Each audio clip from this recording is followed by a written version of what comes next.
Queridos irmãos, queridas irmãs, então esse vídeo é de número 234. A Gênesis capítulo 6, a Via Láctea. Então, à noite, a gente costuma olhar para o céu estrelado. E aqueles dias assim que o céu, vamos usar esse termo, né? Que o céu está bem límpido, né? Tá mais limpo mesmo. E que você, estando numa região bastante escura, sem interferência de luzes artificial, como por exemplo as luzes da cidade, então você consegue visualizar um número inimaginável de estrelas. Agora, nós sabemos que nem tudo que reluz são estrelas, porque nós vemos também um número enorme de planetas que orbitando alguns sóis. É óbvio que a luz desses sóis reflete nestes planetas e não, então, nem tudo que reluz durante a noite é estrela, tá? Você sabe disso. Eu estou só complementando. Nem tudo. Por exemplo, a Lua, por exemplo. A Lua, a claridade, né? Aquela luminosidade da Lua é nada mais, nada menos do que os raios solar, né, do nosso Sol que projeta nela. Chega até ela, tá? Encontra-se nela. Então, a Lua, ela não é a espécie de uma usina que produz a sua luminosidade própria. Por exemplo, planeta Vênus, né? Mercúrio. Pode observar para você ver, Vênus mesmo. Em determinadas estações, brilha como se fosse uma estrela. Também Marte, Júpiter, Saturno, a gente, né, observando através do telescópio, nós percebemos que eles possuem uma certa luminosidade. Mas é aquilo que dissemos, nem tudo aquilo que reluz é estrela. Então, na questão de número 32, Galileu diz assim: pelas belas noites estreladas e sem luar, toda a gente há contemplado essa faixa esbranquiçada que atravessa o céu de uma extremidade à outra e que os antigos cognominaram-na de Via Láctea, né? Os antigos a cognominaram por Via Láctea. Então você observa que em determinada região na nossa Via Láctea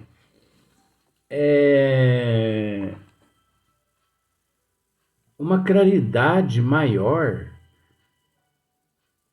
se faz presente. Então ali nós podemos dizer que caminha-se para o centro da Via Láctea, e também aquela luminosidade, aquela claridade, né, como está aqui, olha só para você ver.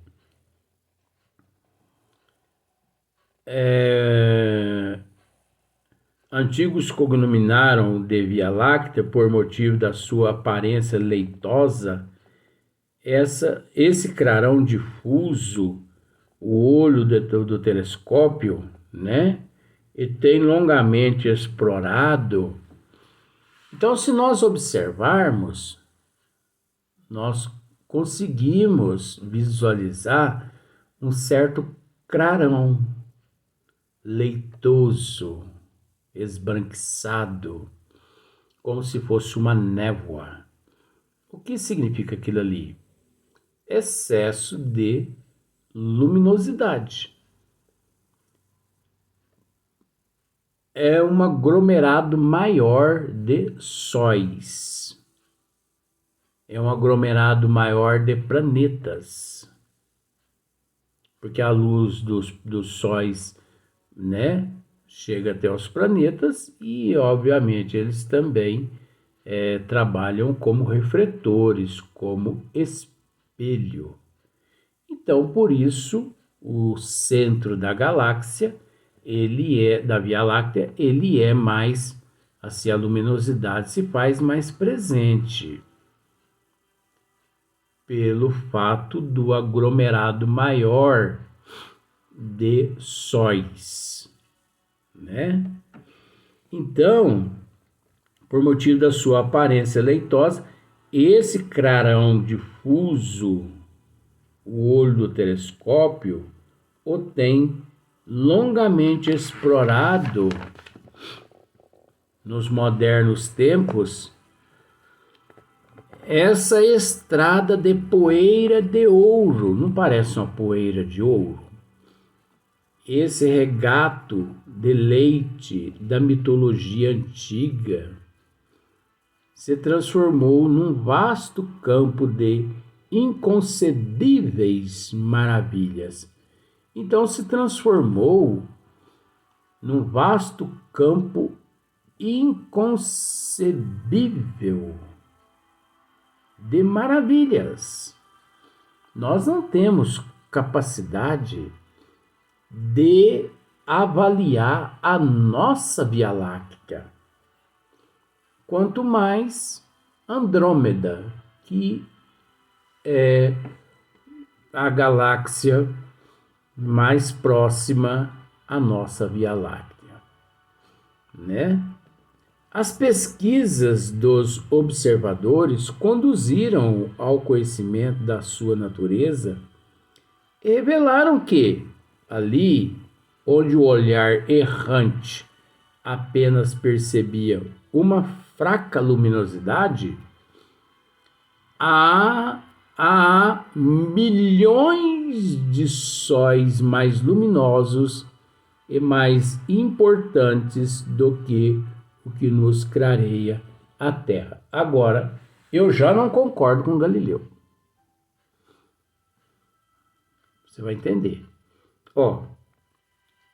Ali onde o olhar errante apenas percebia uma fraca luminosidade, há milhões de sóis mais luminosos e mais importantes do que o que nos clareia a Terra. Eu não concordo que esses sóis lá são mais importantes do que o nosso Sol aqui. Sabe por que eu não concordo? Isso é psicologia, gente. A gente tem que raciocinar. Porque nós não podemos colocar o que nós temos no diminutivo. Nós temos que entender que se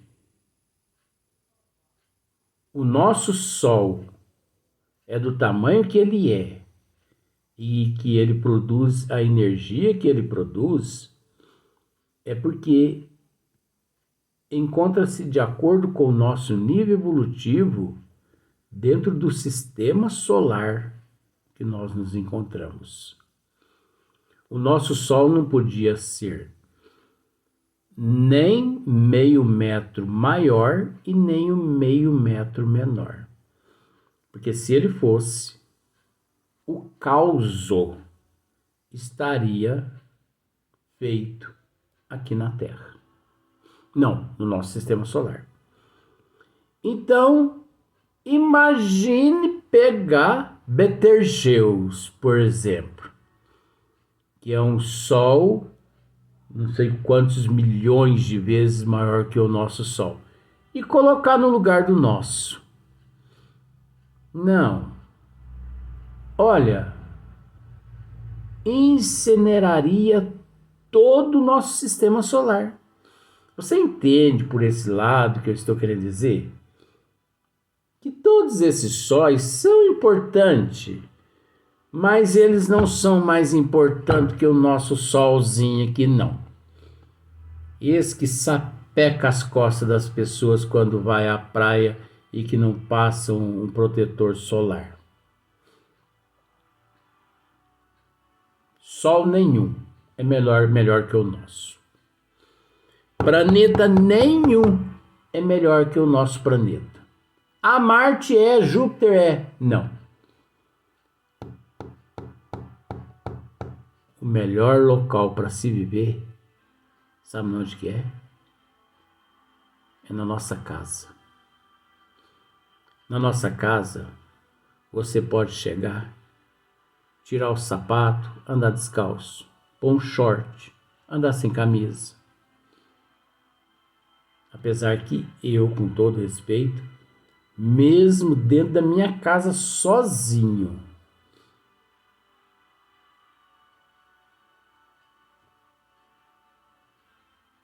olha, umas 10 mil vezes, capaz que umas 5 vezes eu andei sem camisa dentro da minha casa.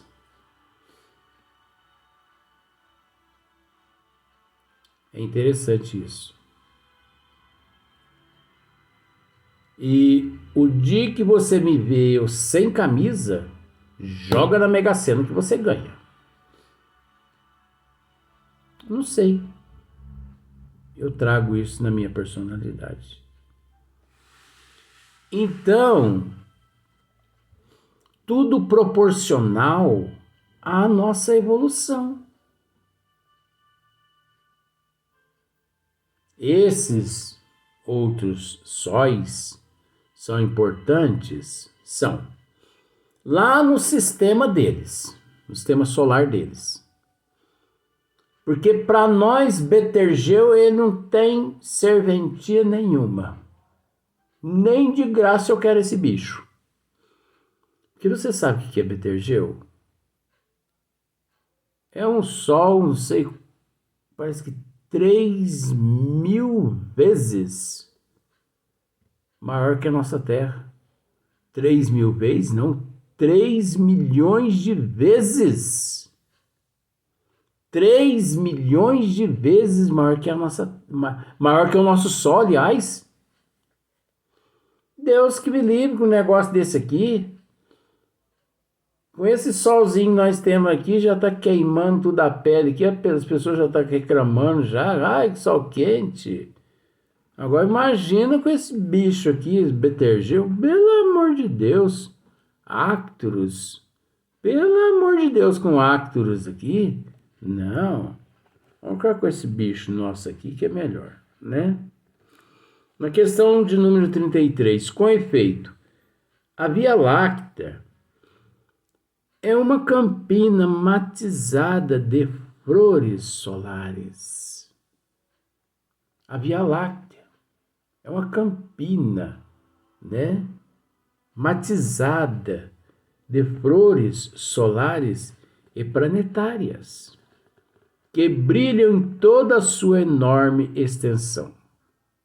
O nosso Sol e todos os corpos que o acompanham fazem parte desse conjunto de globos radiosos que formam a Via Láctea. Malgrado, porém, as suas proporções gigantescas relativamente à Terra, e a grandeza do seu império, ele, o Sol, ocupa inapreciável lugar em tão vasta criação. Inapreciável, né? Inapreciável, não é apreciável. Podem contar-se por uma trintena de milhões os sóis que, à sua semelhança, gravitam nessa imensa região, afastados uns dos outros, de mais de 100.000 vezes o raio da órbita terrestre. Então, olha para você ver a longitude, a altitude, a longitude, né? A distância de um Sol a outro. Então, por exemplo, Sírio é um Sol. Olha a distância de Sírio ao nosso Sol. Por exemplo, Antares, aqui no Escorpião. Antares é um Sol. Olha a distância de Antares ao nosso Sol. Órion, o cinturão de Órion, existe vários sóis. Capela, existe vários sóis. As Pleiades, existe vários sóis no sistema solar das Pleiades. Isso, gente, mas nós estamos falando aqui da nossa currutelazinha, você entendeu? Aqui por perto, aqui. Se a gente bestar, a gente pega o estilingue, a gente tá com a pedra nesses, né, aqui pertinho de Betelgeu, de Ácteros e por aí em diante. É brincadeira, mas só para você entender. Porque nós não temos condições de tratar do infinito, porque nós não sabemos como esses corpos celestes, como esses astros celestes, como esses sistemas, como eles são compostos. Nós não sabemos como vive os anjos da mitologia, né? Porque são tão perfeitos, mas são tão perfeitos, não são deuses não, mas que possuem assim, né, auréolas, né? Eles possuem aquela áurea toda luminosa em volta do seu eu. Isso quando eles se mostram. E aqueles que não se mostram porque eles já se expandiram, né? Eles já se expandiram e eles se encontram no cosmos, nos cosmos, na condição de onisciente, onipresente e onipotente. Aí você pode me dizer assim, mas Luiz, onisciente, onipresente e onipotente é só Deus. Não. Deus é o onisciente, onipresente e onipotente. Ilimitado. Ilimitado. Toda a eternidade, é o infinito. Agora, você há de convir comigo que nosso Senhor Jesus Cristo, ele se faz presente no nosso meio, na condição de onisciente, onipresente e onipotente. Só que para Jesus, essa condição é limitada. Porque limitado é só o Pai. Só que essa condição de Jesus, para nós, acaba se tornando ilimitado. Porque nós não temos noção do raio que atinge a onisciência, a onipresença e a onipotência de nosso Senhor Jesus Cristo, né? E por aí em diante. Nós vamos para o próximo vídeo. Nós vamos gravar só mais um vídeo hoje.